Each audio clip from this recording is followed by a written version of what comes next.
اسی لیے اللہ کے نبی نے حضرت عائشہ سے فرمایا کہ ایسے عمل اگر آپ چاہتے ہو کہ رات بھر جاگنے والے کی عبادت پر بھی تمہارا وہ عمل بھاری پڑ جائے، اور اتنی زیادہ عبادت کرنے والے پر بھی کہ جو آدمی عبادت کرتے کرتے تھک جائے، اگر اس سے بھی زیادہ ثواب تم چاہتے ہو ایسے عمل کی وجہ سے، تو وہ ہے اتق المحارم، کہ حرام چیزوں سے اپنے آپ کو بچا لو۔ آج ہم پریشان بھی ہیں، بہت سارے لوگ آتے ہیں، وظیفے بھی پڑھتے ہیں، حالات سدھر جائیں،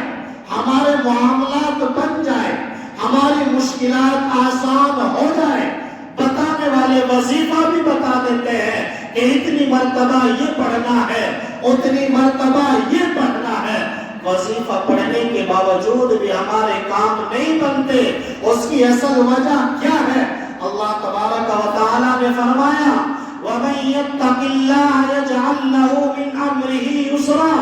اللہ نے یہ نہیں کہا کہ وظیفہ پڑھ کر تمہارے معاملات آسان ہوں گے، اللہ نے فرمایا وَمَن يَتَّقِ اللَّهَ يَجْعَلْ لَهُ مِنْ أَمْرِهِ يُسْرًا۔ اللہ کی حرام کردہ چیزوں سے بچ جانا، جھوٹ بولنے سے بچ جانا، گناہ کو چھوڑ دینے سے باز آ جاؤ، من امرہ یسرا، اللہ تمہارے کاموں کو آسان بنا دیں گے۔ وظیفے کم پڑھو لیکن گناہوں سے بچ جاؤ، جھوٹ بولنے سے بچ جاؤ۔ اچھے خاصے لوگ دیکھنے میں بظاہر دیندار معلوم ہوتے ہیں، ہم نماز بھی پڑھتے ہیں، لیکن جب باری آتی ہے حرام چیزوں سے بچنے کی تو اس سے بچنا بڑا مشکل سا معلوم ہوتا ہے۔ اسی لیے انسان اللہ کی عبادت کرے،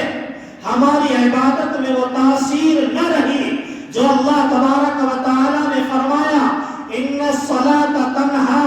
عن الفحشاء والمنکر، کہ ایک انسان نماز پڑھتا ہے تو نماز کی خاصیت، نماز کی برکت اور نماز کی تاثیر تو یہ ہے کہ انسان کو برائیوں سے روکتی ہے۔ ان الصلاۃ تنہا عن الفحشاء، انسان کو بے حیائیوں سے روکتی ہے، لغویات سے بچاتی ہے، حرام سے محفوظ رکھتی ہے۔ لیکن اگر ہماری نماز کے اندر یہ تاثیر نہ رہی تو اس کی وجہ یہ ہے کہ ہم نے نماز تو پڑھی لیکن نماز پڑھنے کے بعد پھر ہم نے گناہ کرنا نہیں چھوڑا۔ ہم مسجد میں تو آئے، صرف چند منٹوں کے لیے آئے تاکہ رسماً ہم نماز تو پڑھیں، لیکن جیسے ہی ہمارا قدم مسجد کے دروازے کے باہر نکلا، باہر نکلتے ہم نے ساتھیوں سے جھوٹ بولنا شروع کر دیا۔ ہماری وہ زندگی کہ جس زندگی کے بارے میں اللہ نے فرمایا کہ نماز پڑھو گے تو جھوٹ بولنا بند کر دینا، لیکن ہم نے جھوٹ بولنا بند نہیں کیا۔ جس کو اللہ نے فرمایا کہ دھوکہ دینا یہ منافق کی علامت ہے، یہ مسلمان کی علامت نہیں ہے۔ جھوٹ بولنا منافق کی علامت ہے، وعدہ خلافی کرنا منافق کی علامت ہے۔ تو یاد رکھیے جب ہم وعدہ خلافی کر کر، جھوٹ بول کر، گالی دے کر، رشتوں کو توڑ کر جب ہم مسجد میں آئیں گے، نماز پڑھنے کے لیے آئیں گے، تو کیا ہم مسلمان ہونے کی شکل میں نماز پڑھتے ہیں یا منافق ہونے کی صورت میں نماز پڑھتے ہیں؟ منافق ہونے کی صورت میں، یہ اللہ کے نبی کی حدیث ہے، منافق کی علامت بتائی وَإِذَا أَخْلَفَ وَإِذَا وَعَدَ أَخْلَفَ، کہ جب بھی کسی سے وعدہ کرتا ہے وعدے کی خلاف ورزی کرتا ہے، وَإِذَا عَاهَدَ غَدَرَ، اور جب کسی کو کوئی عہد دیتا ہے، قسم دے دیتا ہے، اس کو توڑ دیتا ہے، وَإِذَا خَاصَمَ فَجَرَ، اور اگر کسی سے ذرا سی بھی بات ہو جائے تو فوراً گالی گلوچ پر اتر جاتا ہے۔ یہ تین علامتیں وہ ہیں جو میرے نبی نے فرمایا کہ یہ منافق ہونے کی علامت ہے۔ اندازہ لگاؤ، ذرا سوچو کہ ہمیں گناہوں سے بچنا ہے یا نہیں بچنا۔ اگر ہماری نماز کے اندر تاثیر ہمیں لانی ہے، ہماری عبادت میں ہمیں تاثیر پیدا کرنی ہے، اللہ کا مکرم، اللہ کی یہاں باعزت بننا ہے، تو قرآن کریم کی اس آیت کو سامنے رکھنا ہوگا جس میں اللہ نے فرمایا ان اکرمکم عند اللہ اتقاکم، کہ اللہ تبارک و تعالی کے نزدیک سب سے زیادہ عزت والا انسان وہ ہے اتقاکم، جو تم میں سے گناہوں سے بچ کر میرے سامنے آئے گا وہی میرے نزدیک سب سے زیادہ مکرم اور محترم ہوگا۔ اللہ اس کو عزت کی نظروں سے دیکھیں گے۔ ذرا اندازہ لگاؤ ہم عبادت کرنے کے باوجود ہم نے کون سا گناہ چھوڑا؟ ہم گناہ چھوڑنے والے نہ بنے۔ ایک رخ کو تو ہم نے اختیار کر لیا،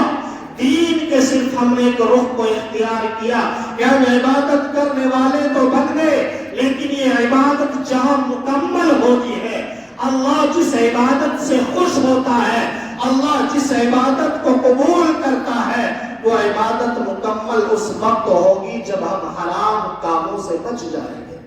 ہم تقوی اختیار کریں گے، ہم متقی بن جائیں گے، ہم پرہیزگار بن جائیں گے۔ ایک مریض ڈاکٹر کے پاس جاتا ہے، دوائی تو لے کے آ جاتا ہے، لیکن ڈاکٹر نے جو پرہیز بتایا اگر اس کے اکارڈنگ، اس کے مطابق، اس کے موافق اگر اس نے علاج اپنا شروع نہ کیا، دوبارہ ڈاکٹر کے پاس جاتا ہے، ڈاکٹر سوال اور جواب کرتا ہے، کہتا ہے کہ وقت پر دوائی تو لی، کہ کیا فلاں چیز بھی چھوڑی، اس سے پرہیز کیا؟ آپ نے کہا کہ ڈاکٹر صاحب میں نے اس سے پرہیز نہ کیا۔ تو اندازہ لگاؤ ڈاکٹر کا جواب کیا ہوتا ہے؟ ڈاکٹر یہ کہتا ہے کہ دوائی اس وقت کارگر ہوگی، یہ علاج اس وقت مکمل ہوگا جب آپ دوائیوں کے ساتھ ساتھ اپنی ان تمام چیزوں سے بھی بچو گے اور پرہیز کرو گے کہ جن سے بچنے کے بارے میں نے تمہیں بتایا ہے، تبھی تو علاج مکمل ہوگا۔